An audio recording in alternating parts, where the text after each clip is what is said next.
দিয়া 125 পূরণ করা হরণ করে দেয়া ইমানক 125 হরণ করা আরামত ওলাই যাব 32 হরণ করা মাত্র পূরণ করে দিলে হয়ে যায় এই সহজ নিয়মবোৰ ইমান সৰু সৰু কথাবোৰ আমি যদি শিকিবলৈ চান্স নিদিও তেতিয়াই আমাৰ ছাত্ৰ ছাত্ৰীবিলাক অংকত বাধা হয় অংকত বেয়া হয় অৰ্থাৎ তেওঁলোকে কেৱল মাত্ৰ পঢ়িবলৈ দিয়ে বৰ্তমানৰ যিটো নিয়ম সেই নিয়মটো হ'ল কি আমি জানো বুজিব লাগিব নহলে ভালদৰে ৰিজাল্ট কৰিব নোৱাৰে গতিকে যেহেতু আইমাতৃসকল আছে মই সকলোকে কৈছোঁ গণিতৰ কিতাপেই হওক ইংৰাজীৰ কিতাপেই হওক সমাজ বিজ্ঞানৰ কিতাপেই হওক এফালৰ পৰা পঢ়ি যাবলৈ দিব পুৰা পুৰা যাতে এটা শব্দও তেওঁলোকে বুজি নোপোৱাকৈ নাথাকে শিশু দিৱসত মোৰ এটা কি হ'ল আহ্বান এতিয়া আহো আমাৰ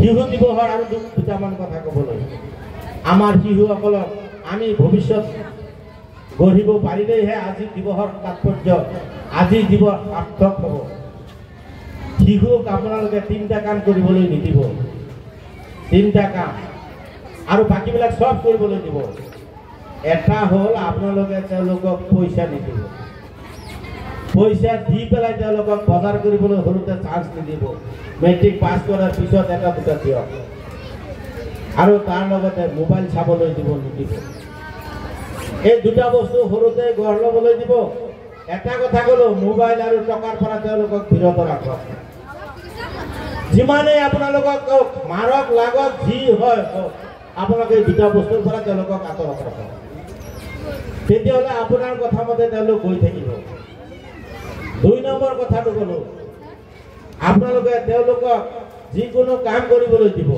যিকোনো কাম বোলে নাই মোৰ ল'ৰা ছোৱালী লেখা পঢ়া নষ্ট হ'ব মিছা কথা যিকোনো কাম কৰিবলৈ দিব আপুনি ঘৰত ৰান্ধি আছে বোলে থালটো লৈ আহ থাল বাচনখিনি ধুই দে হয় না অলপ বাচনখিনি চাফা কৰি দে ঝাৰুটো মাৰি দে ঘৰটো আমাৰ আঁঠুৱাটো তৰি দে বিচনাটো ঠিক কৰি ৰাখ লুৰাই হওক ছোৱালীয়ে দুয়োটাই শিকাবলৈ দিয়ক ঘৰত যদি খেতি বাতি আছে অলপ খেতি বাতিখিনিৰ লগত যোগাযোগ হ'বলৈ দিয়ক লিখা পঢ়া একো নষ্ট নহয় অৰ্থাৎ তেওঁলোকৰ শাৰীৰিক আৰু মানসিক দুয়োটাতে বিকাশ হ'ব তেওঁলোকে যিখিনি শিকিব এইটো কিতাপতকৈ বহুত বেছি দামী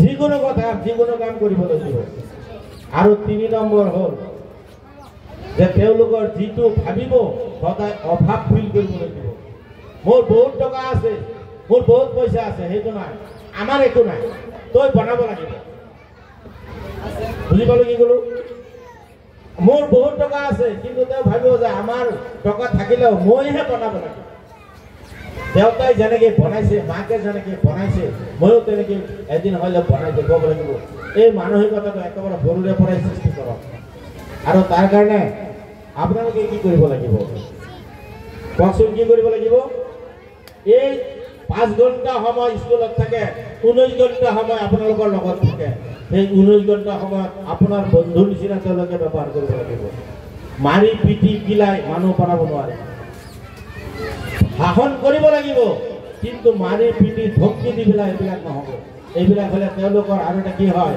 জেদ ভাৱটো বাঢ়ি যায় আৰু জেদ কৰিলে সেই যদি উল্টাকৈ মাকৰ উল্টাকৈ জেদ কৰি দিয়ে তেতিয়া সেই আদৰ কৰিব শাসন কৰিব মাৰি পিটি নহয় মোৰ মাকে মাৰিছে যে মোৰ মনত নাই কেতিয়াবা মাৰিছে নেকি মোৰ মনত নাই মই এদিনৰ এটা ঘটনা কওঁ মোৰ ঘটনা দেই ভালো পাব পাৰে বেয়া পাব পাৰে এদিন এখন স্কুলত গ'লো গৈ পেলাই যেতিয়া বস্তু এইটো দ্বিতীয় শ্ৰেণী নহয় প্ৰথম শ্ৰেণীৰ কথা কৈছোঁ মই যেতিয়া স্লেটত লিখি দিলোঁ লিখি দিয়াৰ পিছত ছাৰৰ পৰা স্লেটটো ল'বলৈ গৈছোঁ বাওঁ হাত আগুৱাই দিছোঁ লগে লগে ছাৰে মোৰ বাওঁ হাতত এটা বেতেৰে কোব মাৰি দিলে এই আঙুলিটো ফুলি গ'ল মই লগে লগে তাৰ পৰা স্কুলৰ পৰা এটা দৌৰ মাৰি ঘৰলৈ যে গ'লোঁ বহি চহি কিতাপ তাতে পেলাই থৈ গুচি আহিলোঁ তাৰ পিছদিনাখন মাকে কয় স্কুলত যাবলৈ মই নাযাওঁ কিয় মই কৈ দিলোঁ মাকক মিছা কথা কোৱা নাই সঁচা কথাটো কৈ দিলোঁ এনেকুৱা কথা হৈছিল তেতিয়া মাকে কৈছে আজি ছাৰক মই ৰাস্তাত ধৰিম মানে আমাৰ ঘৰৰ সন্মুখেদি ছাৰ গৈ থাকে তই ইয়াতে থিয় হৈ থাকিবি মই আজি ছাৰক ধৰিম তোক কিয় মাৰিলে মই ৰৈ আছোঁ মাৰ পিছফালে ছাৰ আহিছে আহি পেলাই কৈছে ছাৰ আপুনি মোৰ ল'ৰাটো কিয় মাৰিলে? ক'লে বাওঁ হাতেৰে লৈছে। বাওঁ হাতে ল'ব কাৰণে মাৰিব নেকি? চকু টিপ মাৰি দিলে। তেতিয়া মানে পুৰা ছাৰ থিয় আছে, মাকে পুৰা গালি দি আছে। মই বুজি পালোঁ মাক ডাঙৰ ছাৰ সৰু। সেইদিনা কাৰণে মই গম পালোঁ ছাৰতকৈ মাক ডাঙৰ, কাৰণ মাকে ছাৰক ধমকি দিব পাৰে। কিন্তু আচলতে মাকে ছাৰক ধমকি দিয়া নাই, মাকে চকু টিপ মাৰিছে, মানে ল'ৰাটোকে বুজাই আছে। কথাটো বুজি পালে? তাৰপিছত কোলাত লৈ পেলাই মোক ছাৰক তত চমজাই দি আহিলে কিতাপ বহি লৈ পেলাই। আৰু সেইদিনাখনেই মোৰ ছাৰক এটাই পিটন খাইছিলোঁ, সেইটোৱেই মোৰ ফাৰ্ষ্ট আৰু সেইটোৱেই লাষ্ট। মাকে পিটিছে বুলি মোক কেতিয়াও মনত নপৰে।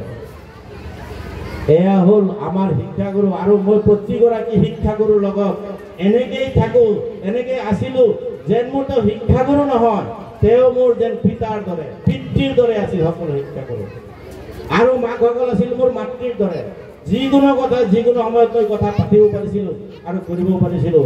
ময়ো আপোনালোকক অনুৰোধ জনাওঁ, চাৰিটা বস্তুৰ সহায়ত এজন ছাত্ৰৰ গঢ় লয়।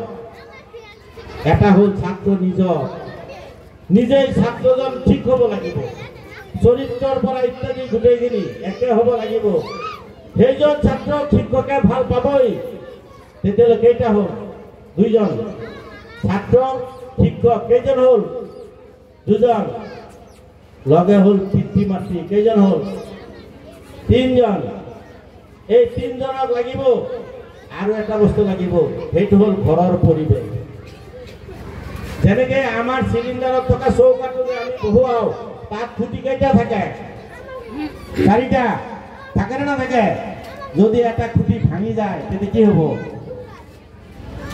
কি হ'ব? তাত কোনোবাই বাচন বৰ্তনটো বহুৱাবনে? পেলাই দিব। ঠিক তেনেকেই এই চাৰিটা খুঁটিৰ ভিতৰত এটা খুঁটি যদি ভাঙি যায় আপোনাৰ ছাত্ৰ নষ্ট হ'ব। কেইটা বুলি ক'লো? চাৰিটা। কি? ছাত্ৰ নিজেই, 2 নম্বৰ শিক্ষাগুৰু, 3 নম্বৰ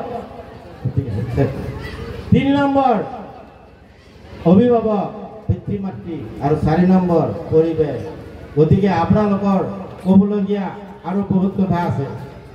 গতিকে আমি এই 4টা খুঁটি ঠিক ৰাখি শিক্ষাগুৰুৰ লগত পুৰা যোগাযোগ ৰাখিব, ছাত্ৰৰ লগত, যাতে ছাত্ৰবিলাকে শিক্ষকসকলক সন্মান কৰে। আপোনালোকে পইচা দি পঢ়াইছে বুলি দম নেদেখুৱাব। যেনেকৈ মই মোৰ মাকৰ কথা সেইকাৰণে ক'লোঁ, মাকে যেনেকৈ চকু ঠিক মাৰি দম দিছিলে তেনেকৈ দম দিব। মানে এনেকৈ নিদিব যে মই পইচা দি পঢ়াইছোঁ, কিয় নপঢ়াব, কিয় বেয়া কৰাব, এই পইচাৰ দম নেদেখুৱাব। এইখিনি কৈ আপোনালোকলৈ ধন্যবাদ জ্ঞাপন কৰিছোঁ।